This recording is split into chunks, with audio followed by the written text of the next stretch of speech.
you going to be doing there? Making babies and washing plates?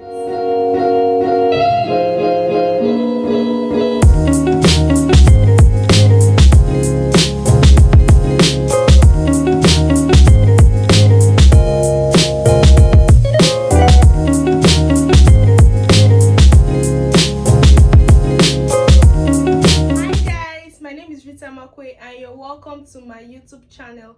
If this is your first time coming across my YouTube page, please do well to hit the subscribe button below, like this video, leave a comment, and of course share this video with your friends and family. And if you are a returning subscriber, hi my loves, welcome back. So in today's video, we'll be discussing some of the things you should not do in your 20s as a young adult. Stop letting people's opinions or your family's opinions determine your life choices. If you do not stand your ground against your parents for what you want in your life, you'll probably regret it. I'm not saying you shouldn't listen to your parents or your family members, but I'm just saying that sometimes you have to realize that they don't necessarily know what is best for you. And this could be because of their own level of exposure and what was obtainable in their own generation, which is not necessarily obtainable now. So you just have to know where to draw the line.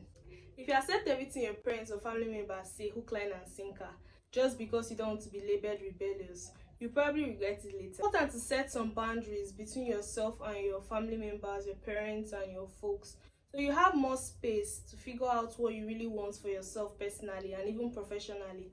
I've seen some people, for example, take on some career paths not necessarily because that's what they want to do or that's what they find purpose in, but because that's what their parents or their family members say they should do. And at the end of the day, they just end up really unhappy and unfulfilled. Even when it comes to marriage, I've seen a lot of persons get married to persons they don't necessarily want to get married to, or they don't even love, or they don't even want to be with at all.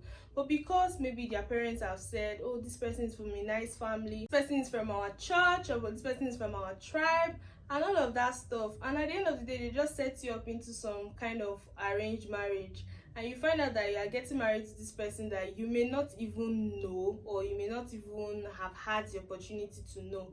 And at the end of the day, you are not happy. You are not married because you really want to be married to this person. You are just married because you want your parents to be happy, or you want your family members to be happy. Kind of things lead to unhappiness and eventually regret.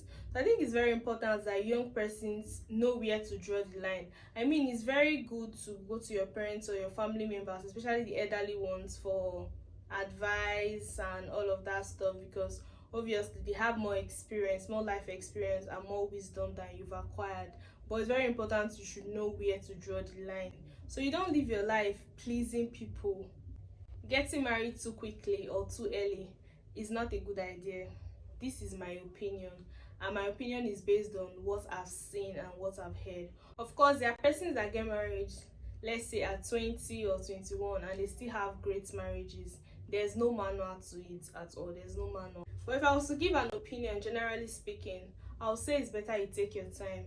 It doesn't guarantee a great marriage or anything like that. I just think it's better you take your time. Take your time to discover yourself, like actually discover who you are. Discover your preference in men or in women, as the case may be. Have a career or start a business so you can actually bring something to the table and earn yourself some respect. Especially as a woman, it just makes marriage easier. Instead of just hopping in unprepared, what are you going to be doing there? Making babies and washing plates without adding any real value in that marriage.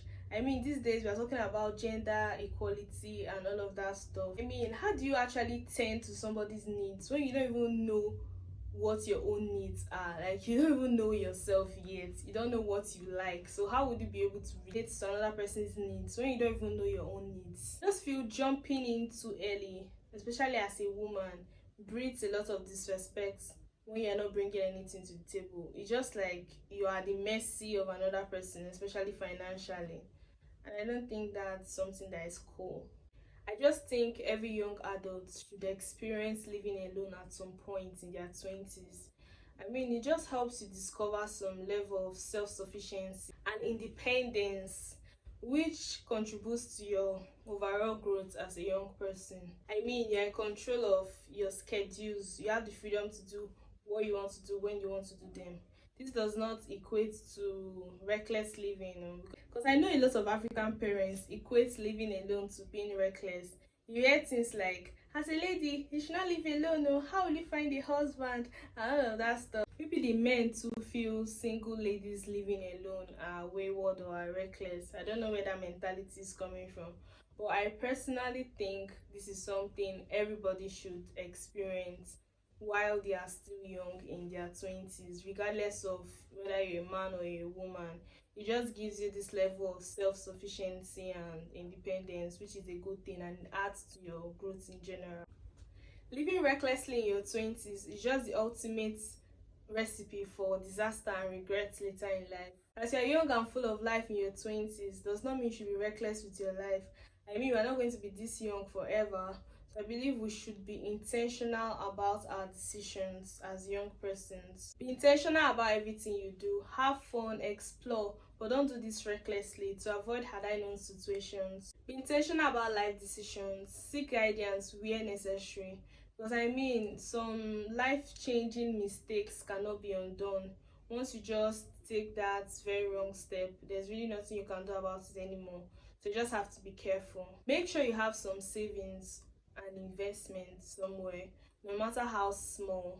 Short term savings, long term savings, emergency funds, short term investments, long term investments, and all of that. Just make sure you are saving or you're investing somewhere, no matter how little, whether you're a dependent or you're independent.